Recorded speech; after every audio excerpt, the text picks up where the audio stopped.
It's November, which means that a certain movie will be coming out this month, and I thought that now would be an appropriate time for me to revisit the wonderful world of Oz. If you're new here, hi, my name is Gabby, that is G-A-B-Y. You won't find me if you use two B's, you won't find me if you use I-E. It's Gabby Diaz Ortiz. I am an illustrator from Puerto Rico, and I usually use this channel to do more artsy things.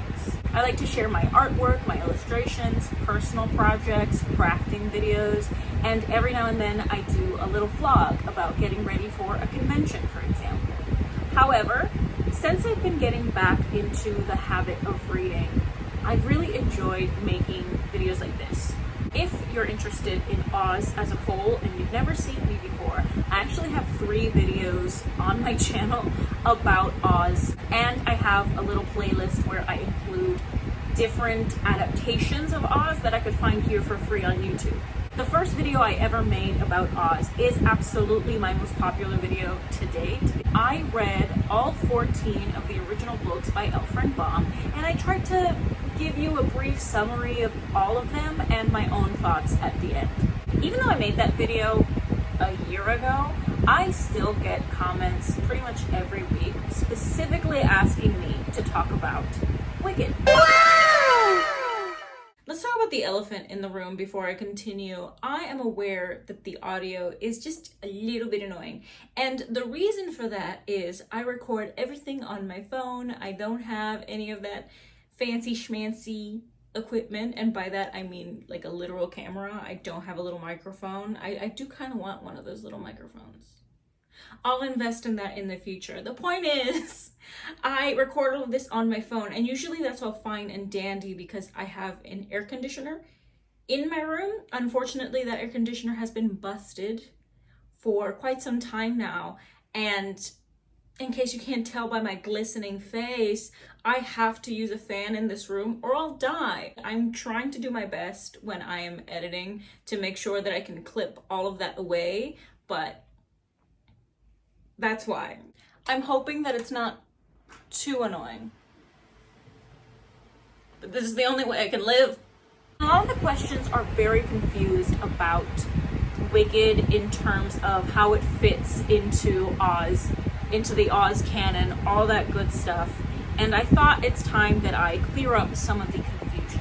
Obviously, this video includes spoilers for both Wicked the book and Wicked the musical. In order to understand Wicked, the life and times of the Wicked Witch of the West, and Wicked the musical, I think we need to go back in time a little bit and talk about The Wonderful Wizard of Oz, the first novel in the Oz series by Baum. This is, of course, the story that got adapted in the 1939 movie with the iconic Judy Garland. I go over the main differences between the book and the movie in that other video that I talked about. But it's important to note in this video that obviously that movie made a lot of changes to the source material. Of course, one of the main changes from book to movie is that at the end of The Wizard of Oz, Dorothy wakes up, revealing that everything that has happened to her so far has been a dream. It closes off the story. In the books, however, everything that happens to Dorothy is very real. Baum wrote 14 books, but there are over 40 books in the entire canon world of Oz because those are all licensed sequels. If for whatever reason you are only interested in the stories that include the character Dorothy Gale, then you have a lot to work with, both canon books and published fan fiction, if you will. Wicked, The Life and Times of the Wicked Witch of the West by Gregory Maguire is its own thing. Some people believe that if you want to read all of the canon stories related to Oz, that means that you have to read the original books by Baum, all of the official books that were written after his death, and you have to read the stories that, while technically not a part of Oz, are actually a part of Oz because they introduce characters that will later be a part of Oz, like Trot. Whereas some people think it only counts as canon if it was written by Baum. This is not an official sequel of Baum's works. I got asked that quite a bit in my original video. This is a revisionist work inspired specifically by the original books by Baum and the 1939 movie with Judy Garland. This was published in 1995 after the first book, The Wonderful Wizard of Oz, was in the public domain. The Wonderful Wizard of Oz is from the early 1900s. The reason that I feel like I need to hammer this home so much is that when I originally released that video, I got a lot of comments, both in my YouTube comment section and on Instagram. I would get DMs on Instagram asking me if it was necessary to read this before reading the Oz books. And I urge you not to do that, actually. I think you're gonna be more confused. You don't need to read this before you read the Oz books. The Oz books are what inspired this, not the other way around. It's not necessary for you to read this novel. And this book is not a standalone book either. This book has sequels. This book is part of the Wicked Years series by Gregory Maguire. It's important that I bring that up because a lot of people asked me, again, in my Instagram DMs, why they felt like this book was perhaps inconclusive at the end. It's because there's more books. I haven't even read them all. There's more books. I'm only going to be talking about this first book, just FYI. If for whatever reason you're not really knowledgeable about Wicked itself, you've never read the book, you don't know anything about the stage musical, haven't even heard the soundtrack, you don't know anything about the movie musical, haven't seen part one, you at most have seen the 1939 Wizard of Oz, you haven't read the books, that's fine. All I need you to know is that Elphaba is the Wicked Witch of the West, and the book, in summary, is about her entire life. We see her as she is conceived and born, and then we see her when she dies at the end of the book. Once again, I said there were gonna be spoilers. It is very obvious to me, as somebody who grew up watching the movie, that the witch is mainly inspired by Margaret Hamilton's version of the witch more than the witch in the actual novel. How do I know this? Well, for one thing, she's green. She's not green in the original book, guys. I talk about this in my other video, but she's not green here. She's not green. The main physical description that we have is that she has an eye patch. I don't see Cynthia Erivo with an eye patch. So, big difference there. And before I continue, I should also bring up that Wicked, the book, is very, very different from Wicked, the musical. If you're really into the musical, but you're not into things getting darker, sadder, more sexually explicit, then you might not enjoy this book. One thing that I think a lot of people need to remember before they read Wicked is that the Oz books were written to be contemporary American fairy tales. They were written with a child audience in mind. And Baum is well aware that his audience is children. He speaks to them directly. Every book starts with a brief intro or foreword by the author. And here, for example, I'm on Dorothy and the Wizard in Oz. It says, "To my readers, it's no use at all. The children won't let me stop telling the tales of the land of Oz. I know lots of other stories, and I hope to tell them sometime or another, but just now my loving tyrants won't allow me. They cry, 'Oz, Oz, more about Oz, Mr. Baum,' and what can I do but obey their commands?" Wicked is very much an adult book, targeting adults. I myself am not one of those people that was scandalized when I read this book. I personally find the pearl clutching and sensationalism around it to be a bit odd and distasteful. Don't read Wicked. This book is incredibly vulgar. It's not steamy, it's not raunchy, it's not sexy, it's just vulgar. I just read the book for Wicked by Gregory Maguire for the first time in preparation for part 2, and I don't think I've ever been as flabbergasted reading a book before as I was reading that. I was traumatized by the Wicked book. Only thing I can equate reading this book to is war, because while there might be some okay moments, at the end of the day, you're still getting repeatedly shot. Go into the summary of this book. Trigger warning for everything. If you can think of it, it's in here. Gregory Maguire, the author, needs to be put on a list. You don't have to read the book. The one and only time you will probably ever hear me say this. You do not have to read this book. I enjoyed the book for what it was and what it had to say. I think you can have criticisms of it the same way that you can have criticisms of anything. I thought in some parts that the story dragged, for example, but I don't really like the way that people online are reacting to it now, because perhaps they really enjoyed the musical and when they read it they felt betrayed by how much darker it was. I do think a lot of the criticisms are very exaggerated. You know, I see reviews online about this book and it's acting like it's the most horrific thing they've ever read, and maybe for them it is, but it's kind of like when a new horror movie comes out and people start behaving like it's this degenerate piece of media, and then you finally get around to watching it, and sure, it had some jump scares, but overall it was probably a really well-made film, and the people that just don't like horror movies were unfortunately the people that watched it, and they made it everybody else's problem. That being said, the book does deal with a lot of themes that you as a possible reader should know.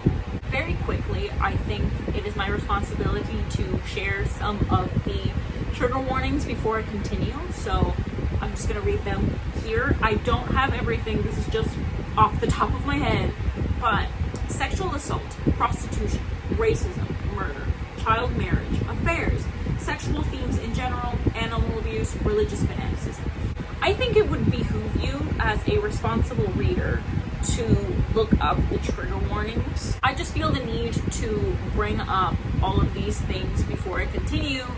One, because, you know, if these are topics that you really don't like and you want to skip this video, please do.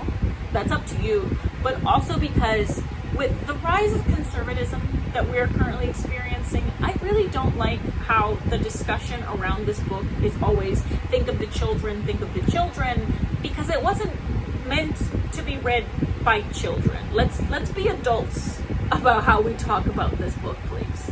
It's an adult book with adult themes. I personally did not think that it was that gratuitous either. And I do think an easy solution to this problem of people randomly buying this book for children would be solved if they just stopped slapping the Broadway cover on it and now slapping the movie cover. Don't put Ariana Grande on there and then get shocked when a 13-year-old buys this book.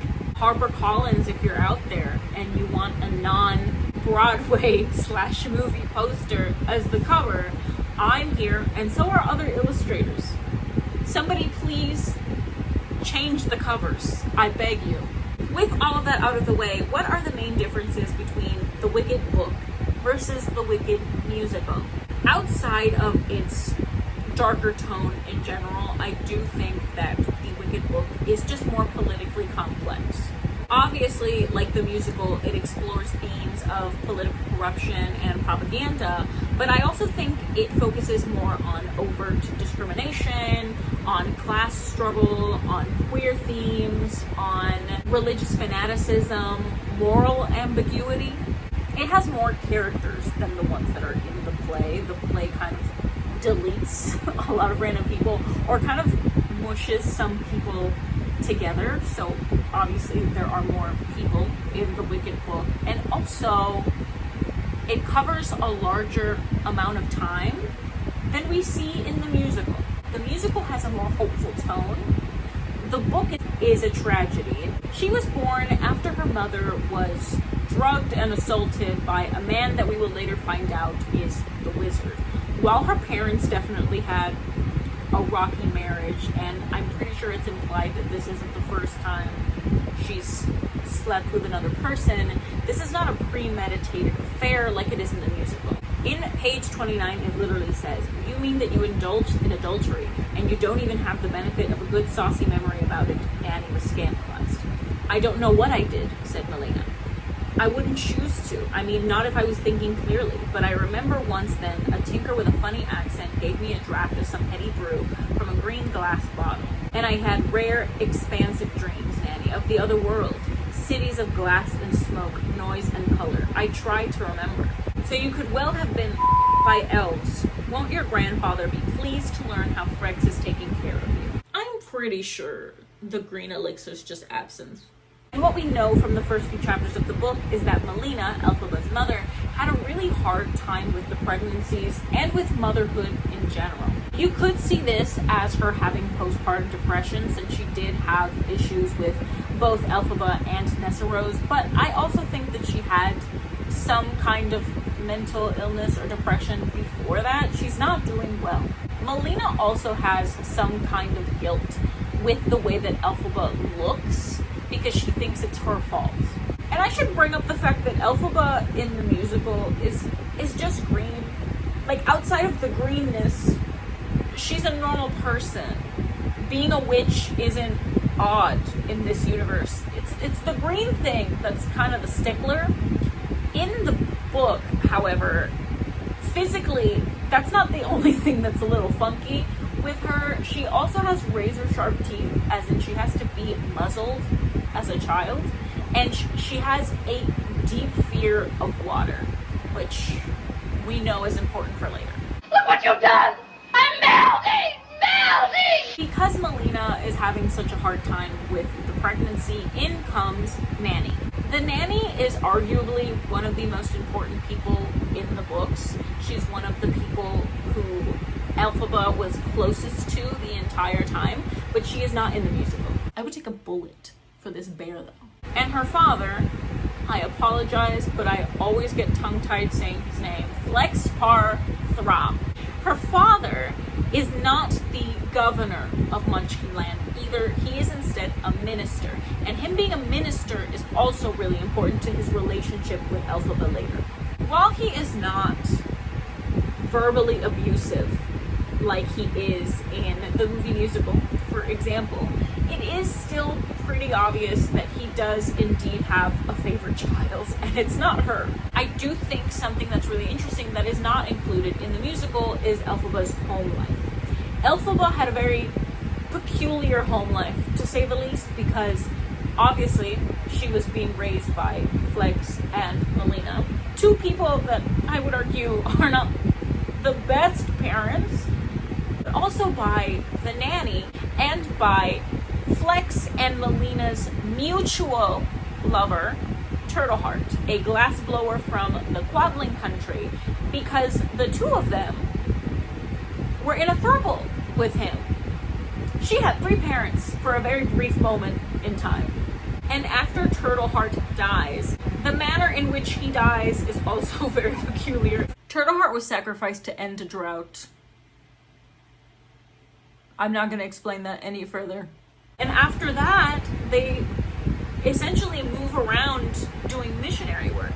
Another little teeny change, because I don't really think it's all that important to the plot, is that Elphaba actually has 2 siblings, not just Nessarose. She has Nessarose, and she has a younger brother named Shell, and her mother died delivering him, but really, he's not all that important, at least not in the first book. I haven't read the others, so I can't say. In the stage play and in the movie musical, Nessarose is depicted as a wheelchair user. That's important to her character in the play. In the books, however, Nessarose's disability is that she doesn't have arms. She's also a pretty religious person and always has been from the get-go. It's not a sudden added personality trait later on or anything. It's something that has always been inherent to her as a character, and something that I think really bonded her to her father. And if I'm remembering correctly, she is around 3 years younger than Elphaba, which means that it's not that she got into the school and then Elphaba joined her to help her out or anything. It's that Elphaba joined Shiz University first, and she followed her there. There's an age gap, and they were both going to college at some point. And after pretty much all of that craziness, she is now the eminent Throp of Munchkinland, a title passed down to her by her grandfather. That's a whole other thing. Elphaba is a very different person in the book versus the musical. We know that Elphaba is insecure about the way that she looks. In the movie, it's a pretty important part of her. Obviously, it's not her defining thing, but the being green is is really important. It's not easy being green. She even wishes that she could one day meet the wizard, befriend the wizard, gain his trust, his admiration, and hopefully be rewarded by him changing her skin tone so that she can look normal. Seem fixated on your verdigris.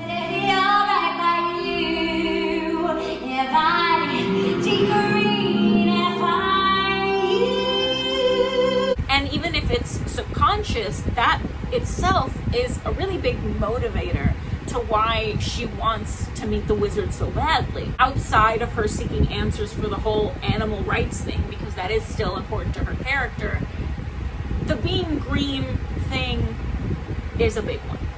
In the book, she doesn't really seem to care. There's nothing wrong with the fact that that's a big motivator for her in both the stage play and in the movie musical. I understand why. I think it's something that a lot of people can resonate with. But in the book, it's not really that big of a deal. Obviously, Elphaba does get bullied for it. She has to deal with a lot of uncomfortable things because of it, but it's not something that keeps her up at night. It's not something she thinks about.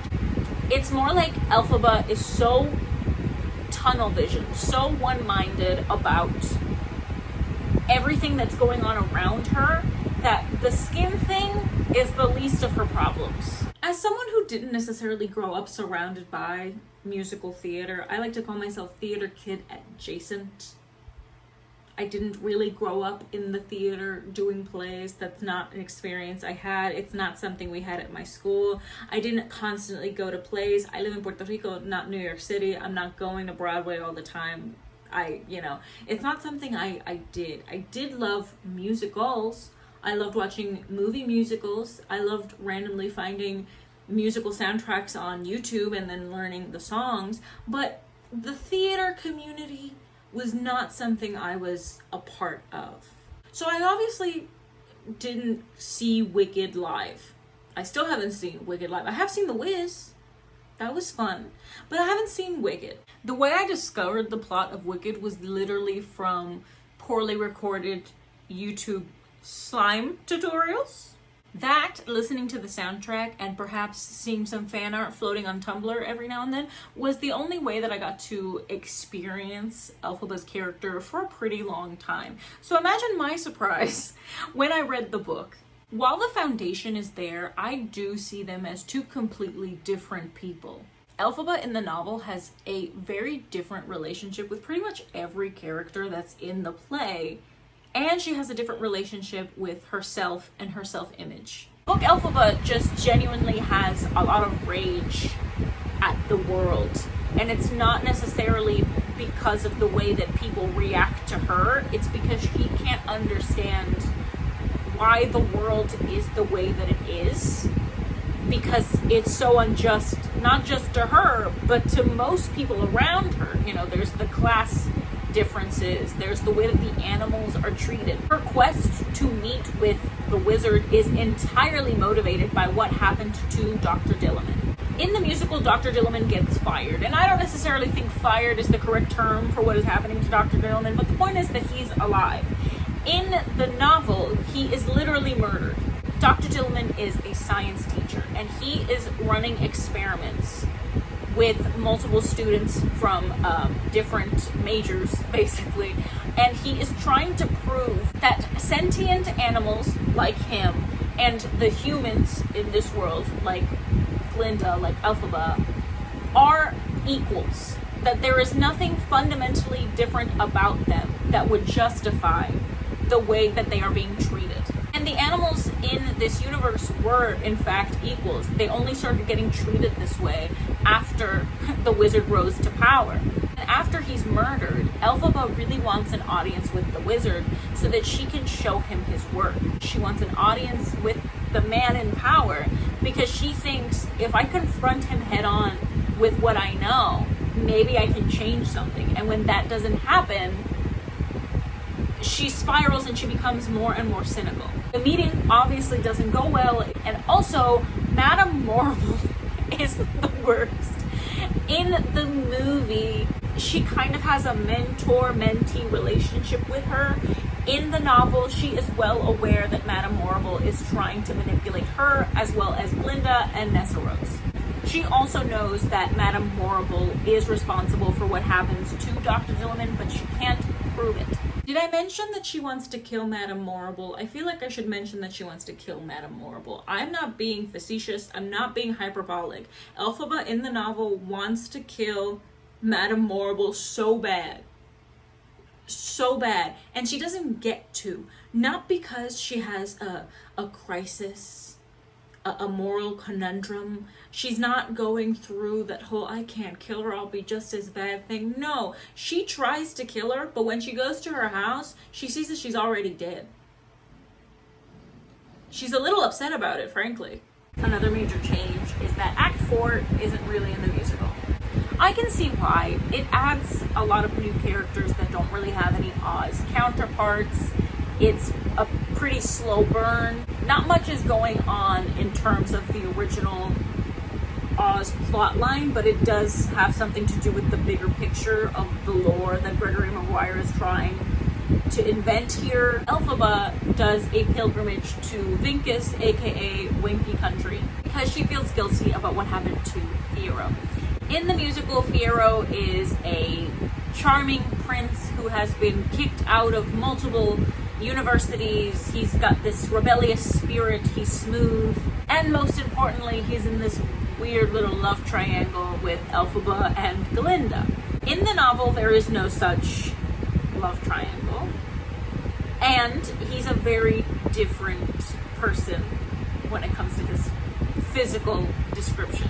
I always thought that the Fiero in the musical was a composite character of the Fiero in the book, as well as a character that I really don't like in the book, whose name is Averick. If you know anything about the musical, then you know that his fate is that he gets transformed into the Scarecrow from The Wizard of Oz. Like, this man is supposed to be Fiero.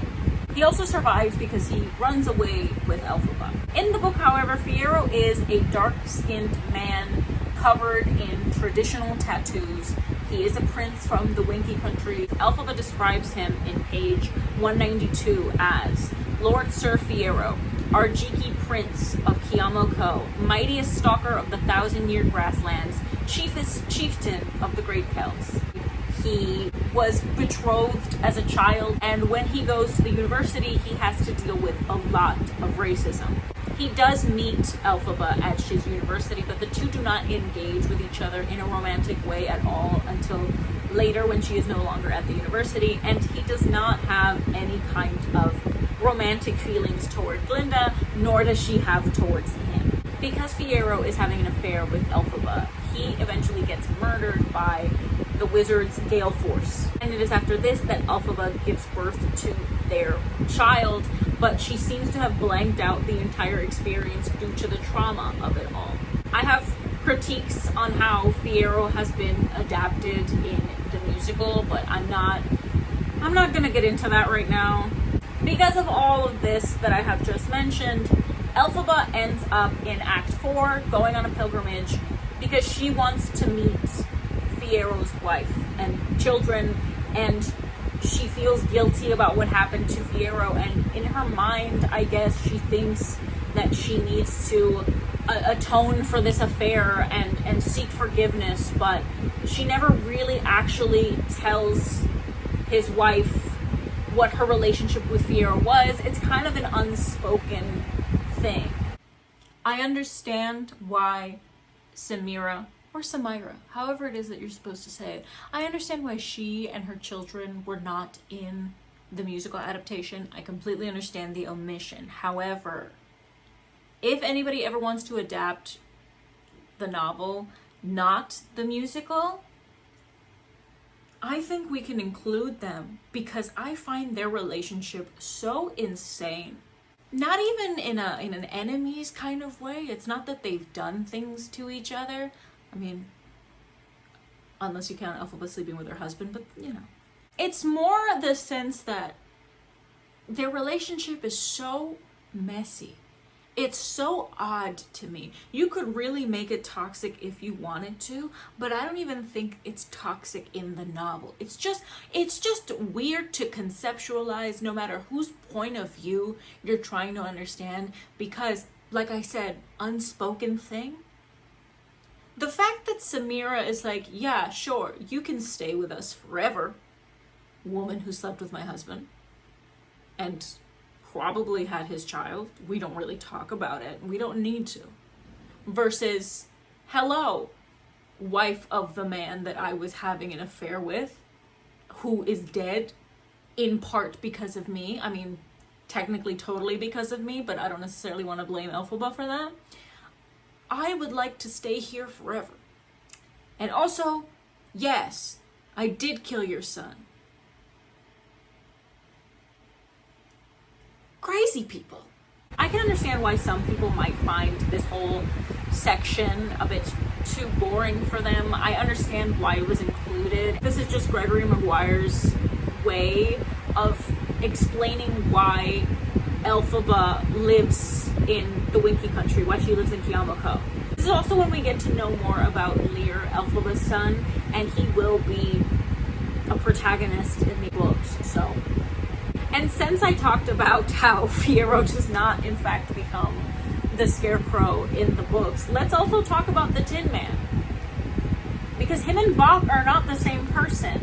In the musical, we all know that Bach has a crush on Glinda and that she convinces him to go on a date with Nessa Rose, mainly because she wants him off her back. This, of course, leads to a series of unfortunate events in which she is then turned into the Tin Woodsman. His most important relationship is the relationship that he has with Nessa Rose, for good or for bad. That's really important to his destiny overall.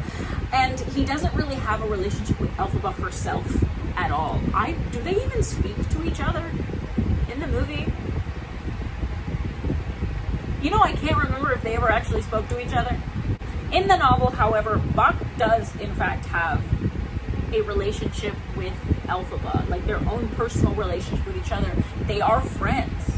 Not only were the two of them assistants under Dr. Dilliman when he was conducting his experiments, but they also sort of knew each other when they were children, because Bach was, I don't want to say a childhood friend, but he was an acquaintance of hers when they were children up until they started moving around, and then they didn't see each other until they both went to Shiz. And yes, Bach did have a crush on Glinda at the start of the novel. He was very persistent about it. But once he realizes that the two of them aren't really going to be a thing, he does in fact get over it, and he eventually marries somebody else. He's not as pathetic, I guess, as he is in the musical. And the two of them, as in Bach and Glinda, they do develop somewhat of a healthy friendship while they're at Shiz. The man that gets turned into the Tin Woodsman is the same man that gets turned into the Tin Woodsman in the books. It's Nick Chopper. And obviously, we don't really see much of Bach after Elphaba leaves Shiz University and does her own thing. But when we do see him again, it is after Nessa Rose has died, when he is trying to convince Elphaba to leave Dorothy alone. Let's talk about Gelfie. You know, maybe Glinda might be a little in the closet. Another major difference for me when it comes to book versus musical is the Gelfie of it all. The intensity of Elphaba and Glinda, or Galinda's relationship. Specifically how the queer coding is handled in both of them, and yes, I said both. In the musical, in my personal opinion, I believe that their relationship to each other is far more important to them and how they feel as people. It's not just a relationship that they had when they were in college that fizzled out. They are essentially forever linked emotionally. While Galinda was popular, I do think that Elphaba was her first real friend, or at least the first friend who ever told it like it is. And Galinda respects her, admires her, The two have that whole thing with Fiero. They literally have that song that essentially says that they have been forever changed by knowing each other. In contrast, we still have that whole we've become roommates, begrudging friends kind of situation, but a little gayer. A little gayer. I feel like a lot of the actresses that I have seen or heard play Glinda get to have a lot of fun with her character. They get to add a lot of depth to her, add some quirks that maybe weren't there before, and she's just ultimately a much more charming person in the musical. And she's also just given more to do in the musical. In the book, after her and Elphaba kind of, I don't want to say split, because this itself isn't really a breakup, it's more like Elphaba leaves. After that, we don't see Glinda again until much later, and she doesn't really get a lot to do like she does in the musical. In the book, Glinda really only affects the plot moving forward again when it's revealed that she gave the shoes to Dorothy after Nessa Rose dies. Book Glinda doesn't really seem to struggle with her choices morally. She kind of goes back to that shallow life that she was living before without much introspection. Yes, she takes care of Nessa Rose in Elphaba's absence. She becomes known for philanthropy. She really is a talented sorceress in her own right.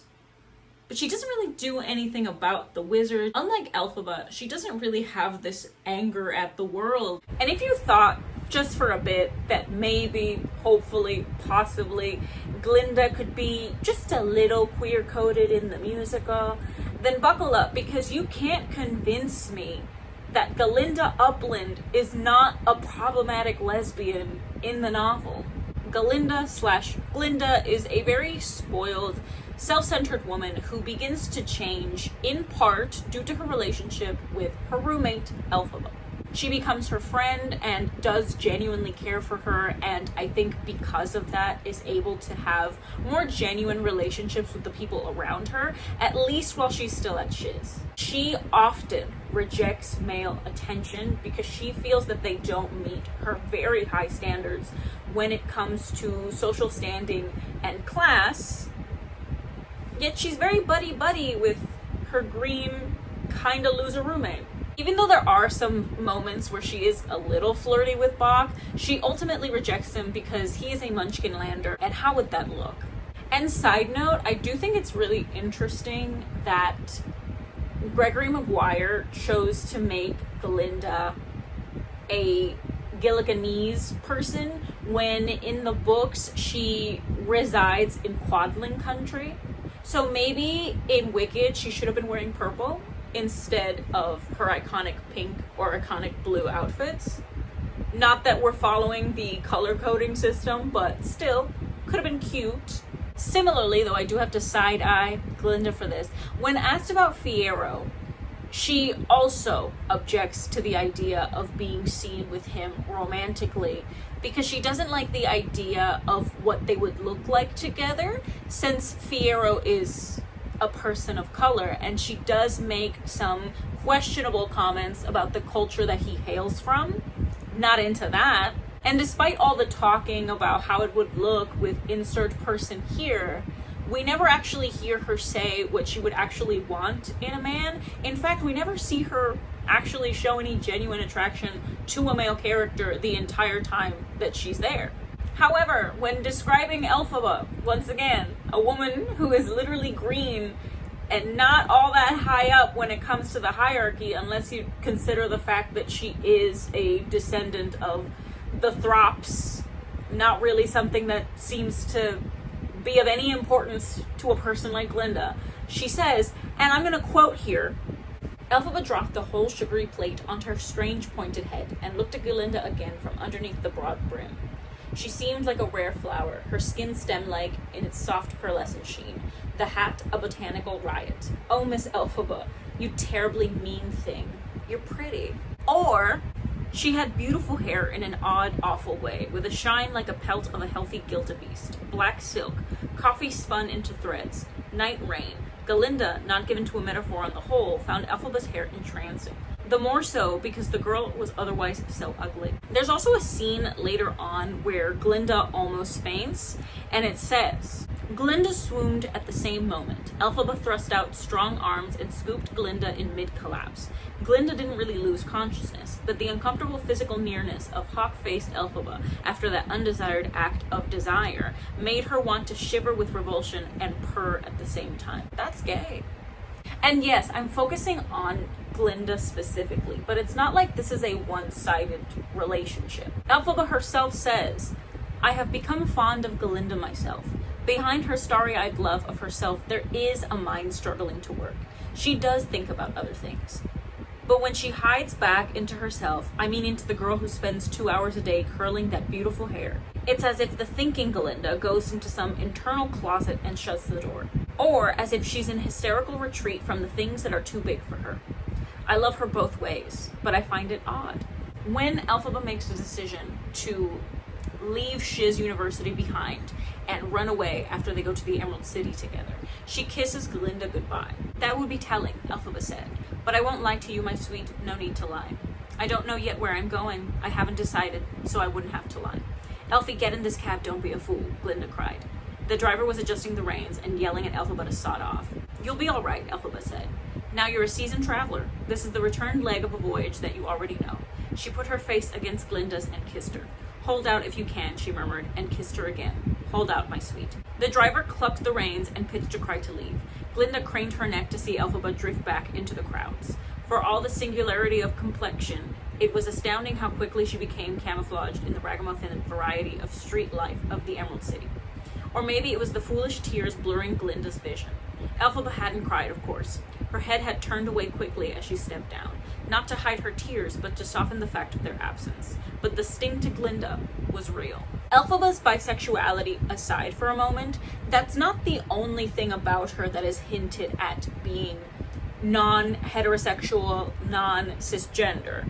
It is heavily implied that Elphaba was born intersex. A detail that is constantly used against her in the wizard's propaganda when she becomes the Wicked Witch of the West as a way to spread rumors about her that she is somehow grotesque, despite obviously being something out of her control, like many things about her are out of her control. But back to Glinda. Years pass before we ever see her again. And when she does appear, we find out rather quickly that, yes, Glinda is married. And she's married to a man. But she's married to an older man that she clearly does not love. At least not romantically. We don't really know him. We do know that Glinda did, in fact, used to think about marriage. But she always spoke about it as if it was something inevitable and not something she was particularly looking forward to, just something that was going to happen regardless. When she does meet Elphaba again in the book, it states, it was not just the novelty of seeing her again, but the strange charisma Elphaba possessed, which had always put Glinda in the shade. Also, there was the thrill, basis indeterminable, which made Glinda shy and caused her to rush her words and to speak in a false high voice like an adolescent. How quickly you could be thrown back into the terrible uncertainty of your youth. For when she chose to remember her youth at all, she could scarcely dredge up an ounce of recollection about that daring meeting with the wizard. She could recall far more clearly how she and Elphie shared a bed on the road to the Emerald City, how brave that had made her feel, how vulnerable too. When the two part ways after their last conversation ever, Glinda turns back around and is disappointed by the fact that Elphaba didn't also turn back to look at her one last time. And I do think that that's a callback to when Elphaba leaves her in the Emerald City. I don't know, man. I feel like if the musical wanted to, they could have been way messier when it came to that love triangle. They could have been so much messier about it. And since in the book Elphaba does die at the end, it's not that whole trapdoor situation from the musical, we'll never know if that relationship could have ever been salvaged. Personally, I don't think so. R.I.P. to Glinda. She would have loved Chapel Roan. Now, with all of that out of the way, the main thing that I get asked most frequently by fans of the musical who want to read the book and don't really care about the differences between book and musical. They just want to explore the world of Oz more is, do I need to read all 14 of Baum's original books to understand the lore? If you want to read the original books in order to enrich the experience of reading Wicked or understanding the musical, then by all means do so, but it's not necessary. Wicked, The Life and Times of the Wicked Witch of the West, was definitely written by somebody who read the original Baum novels and sprinkled a lot of Easter eggs in there. You obviously don't need to read 14 to 40 novels to get what's going on here, okay? But it would probably make it a little less jarring, a little less confusing. I know that when I first tried to read this book, keyword tried, I was very confused. I didn't care for it, honestly, because I didn't understand what the heck was going on. Granted, I was too young to understand what on earth they were talking about, but in general, I think the world building starts very quickly. Like, you don't really get to slow yourself into it. It's very quick. And so I stopped reading it, and I didn't pick it back up again until I read all 14 of the original Baum novels, and I do think that that helped me, at least in my mind, place where I was supposed to be. Every time you spot something, it's cute, it's fun. So I made a very quick list off of the things that I could remember off the top of my head. So it's not a comprehensive list, but here are some of the Easter eggs. I understood that reference. Number 1, Elphaba's name comes from L. Frank Baum. LFB, Elphaba. Number 2, the Clock of the Time Dragon. If you haven't read this novel, I apologize. It's just going to get more confusing from here on out.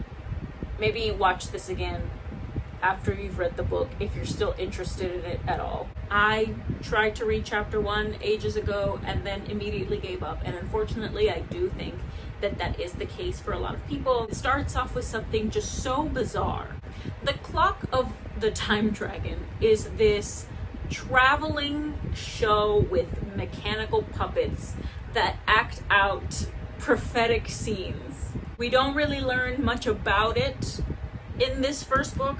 It will eventually become more important later. I'm not going to discuss that right now. Just know that it is ominous. It is an enigma. It likes to tell people hot goss, whether they want to listen to it or not. And it has a very hyper-realistic robotic dragon. Now, I could be wrong. This could be up to interpretation. But I always thought that the Clock of the Time Dragon was a reference to the book TikTok of Oz, because that's when we go see Tiddity Hoochoo. Please watch my other video. I am not going to explain that again because it makes me giggle every time I say his name. That's when we meet Tiddity Hoochoo and Quox the dragon. This is not the first time that there have been dragons in the Oz books, but it is the first time that we kind of learn more lore about the dragons, because Quox is a descendant of the first dragon. The original dragon, the first creature ever made. A lot of these dragons are hundreds of years old and they're still considered babies. And in the book TikTok of Oz, Quox the dragon has to carry them through this like magic tunnel back to their universe. And speaking of Quox, Quox is referenced in the musical, except it's not a character, it's a place. Dr. Dilliman sings, "I heard of an ox, a professor from Quox, no longer permitted to teach."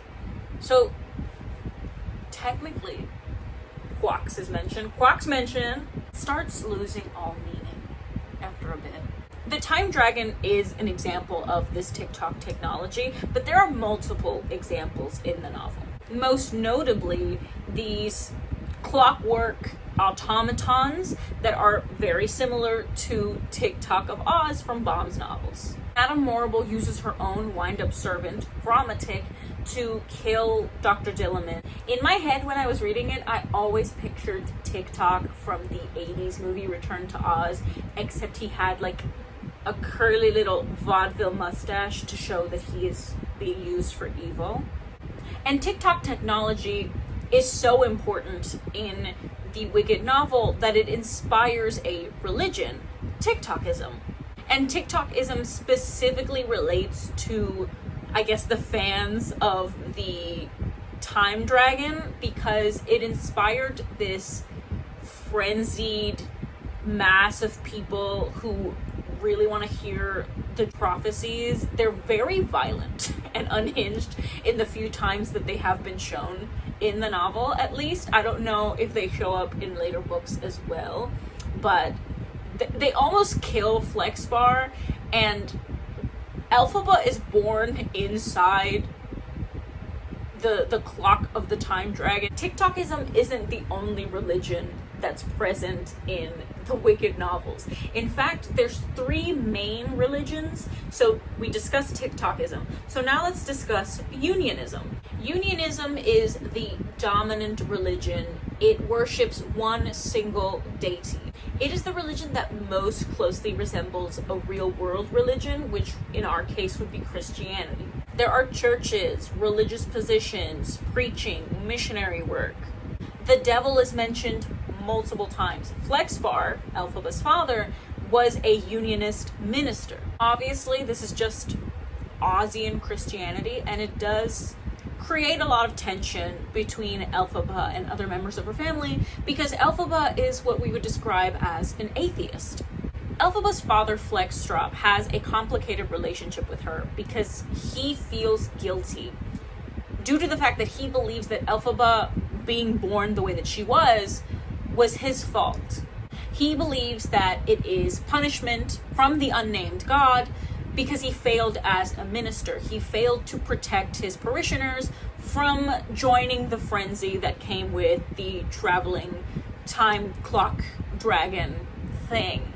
When we meet Turtleheart, aka the third in the throuple, we all know Turtleheart, it is revealed that the people in the Quadling region of this land don't believe in the concept of religion. They have no understanding of unionism at all, and Flexbar sees it as a way to convert Turtleheart to unionism. One thing leads to another, boom, we're in a throuple. Obviously, another important character that identifies with unionism is Nessa Rose. And we can see throughout the novel that Nessa Rose becomes more and more tied to her faith as she gets older. It's never like a big change, like she suddenly became a big unionist. Like, it's always been a part of her character. It just kind of gets worse. It is part of the reason that she is Flexbar's favorite, but it is also part of the reason that she becomes the Wicked Witch of the East. And several other characters are mentioned to be unionist, or at least to be culturally unionist. Bach also mentions that he is a unionist, which makes sense because he was raised in the same town as Elphaba, at least for the first few years of her life. And Glinda doesn't really mention religion, I don't think. However, I do believe that she was raised unionist because her name comes from the name of a saint. Although that could just be a coincidence considering she was named Galinda, not Glinda, but that happens all the time with religious names. My name is Gabriela, but there's also Gabriel, Gabrielle. During her pregnancy, Elphaba spends her time at the cloister of Saint Glinda, and that's supposed to be a convent. This is like their version of nuns. Perhaps this Saint Glinda is supposed to more closely resemble the Glinda from Baum's books, but maybe Wicked's Glinda is supposed to resemble Glinda from the 1930s movie instead. Glinda in the novels, at least in Baum's novels, I mean, has an army of women that all work for her. And for some reason in my brain, I am choosing to connect that to the fact that the cloister of St. Glinda is full of nuns. I just assume that that would be like an order inspired by St. Glinda's possible following. Since I explained TikTokism and unionism, I also feel like I need to talk about Lurenism. Lurenism is supposed to be an ancient pagan religion. It is centered on the worship of Queen Lorene the Fairy. Queen Lorene, if you've seen my other video or if you've read the Oz books, is Ozma's mother. It is considered an old religion, and it is largely practiced by characters like Elphaba's nanny, which does cause tension in the household, and Amma Clutch, Glinda's chaperone. And one holiday that does get mentioned in the book is Lurinmas, and it is a winter holiday. Obviously, it's just a ripoff of Christmas. Where is Ozma? Who is Ozma? So Princess Ozma is the daughter of King Pastoria, and King Pastoria was taken care of after the wizard showed up and took over the Emerald City. We have no idea what happened to King Pastoria, and we are never told what happened to King Pastoria. We don't know where he is. He is gone. I assumed that he got murdered. So Ozma then gets taken by the wizard and given to the witch Mombi, who then turns her into a little munchkin boy named Tip, who she then raises herself, with no idea of who they really were, because they didn't want anyone, especially not Glinda, to know where the real heir of Oz was. This is my favorite Easter egg in the entire novel, because you can't talk about Lorene without mentioning her girl boss daughter, Ozma.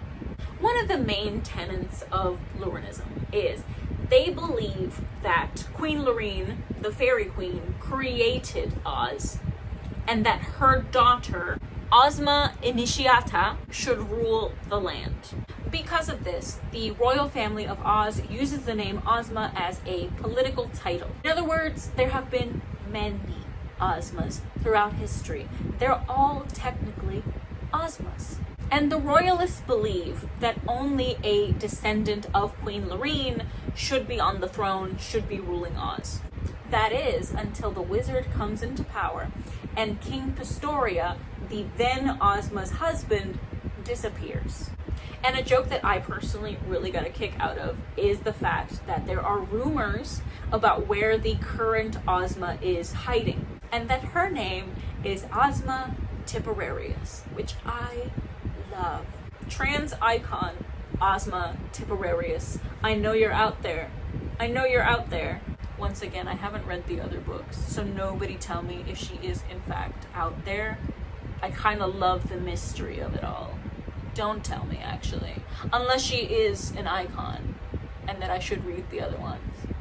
If she's disappointing, don't. I've invented a future in here. I've invented a future in my brain. Another big one would be the geography of Oz. If you get a copy of Wicked, you will see a map on the inside. And notably, this map is not flipped the wrong way around like the maps in the original book. That was due to an error by Baum.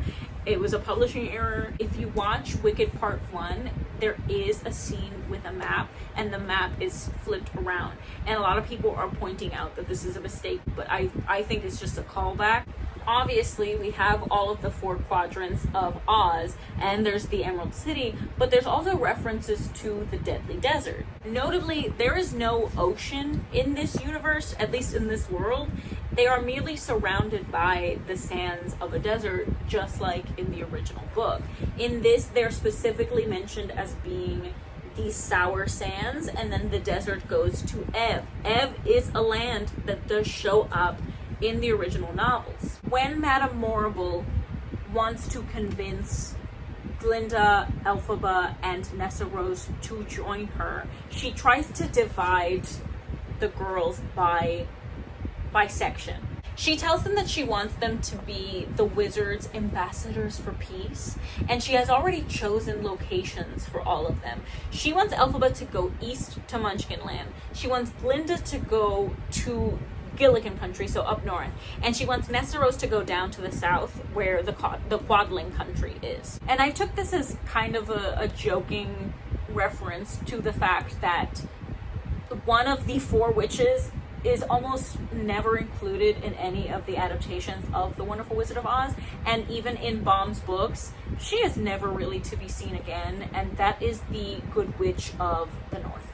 The Good Witch of the North and the Good Witch of the South, Glinda, tend to get merged together all the time, so I do think it's funny that Madame Morrible's original plan was to send Glinda up north.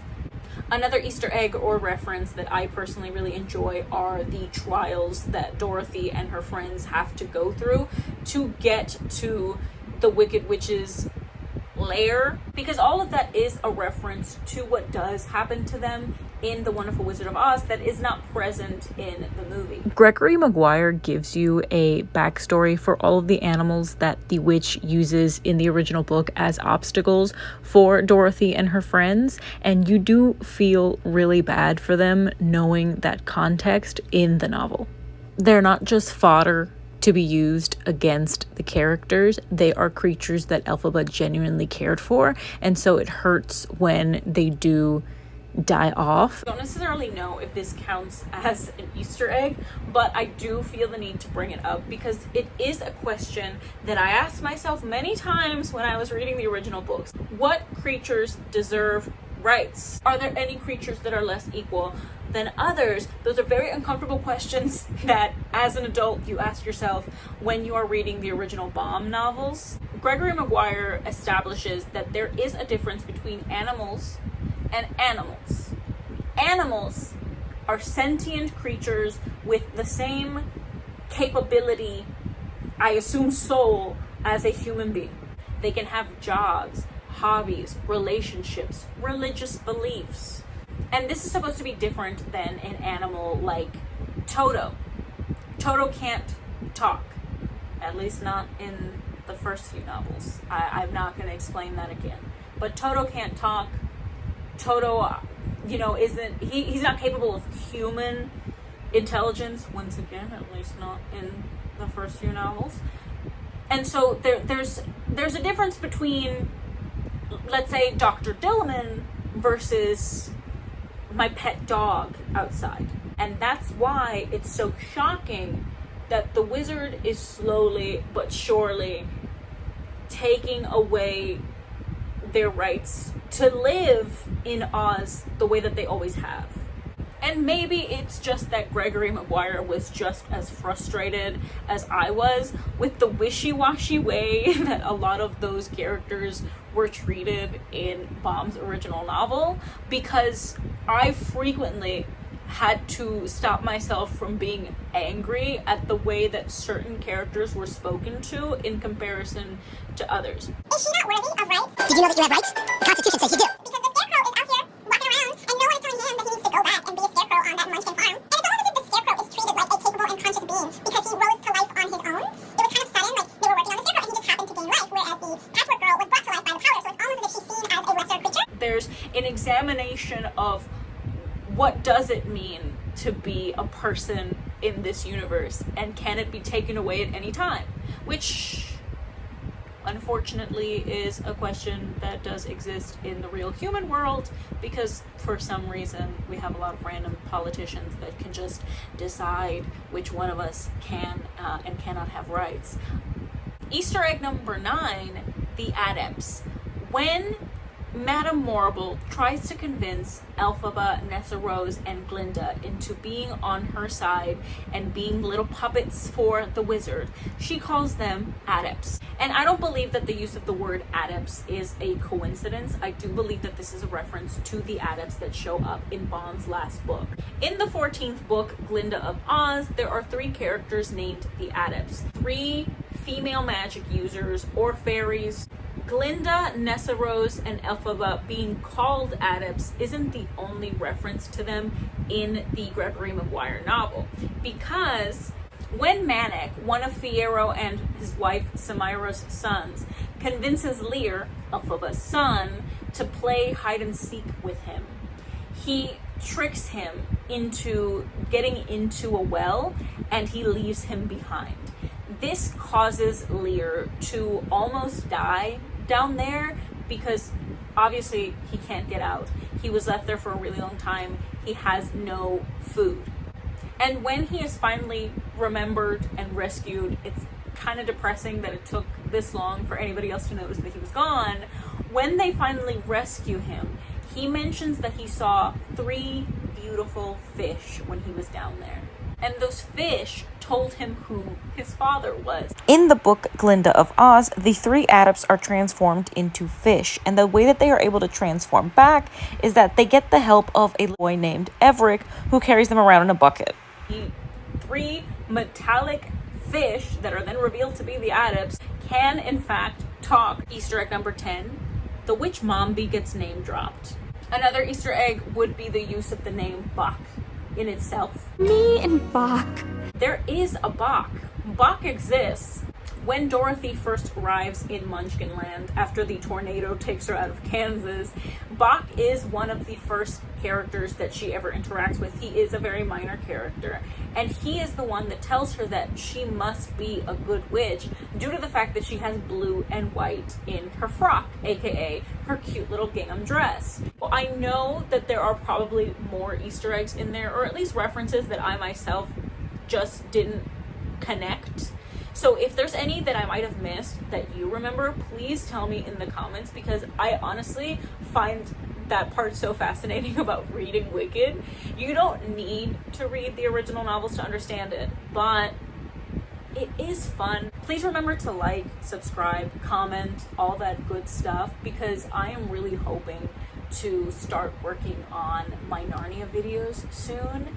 Since the frenzy of painting murals has finally slowed down, I think I finally have time to really work on those drafts, and hopefully I can upload them on here soon. So if you're interested in that, or just art in general, please follow my channel, see what I'm up to. The last few videos that I have posted have been mostly vlog or artsy related videos.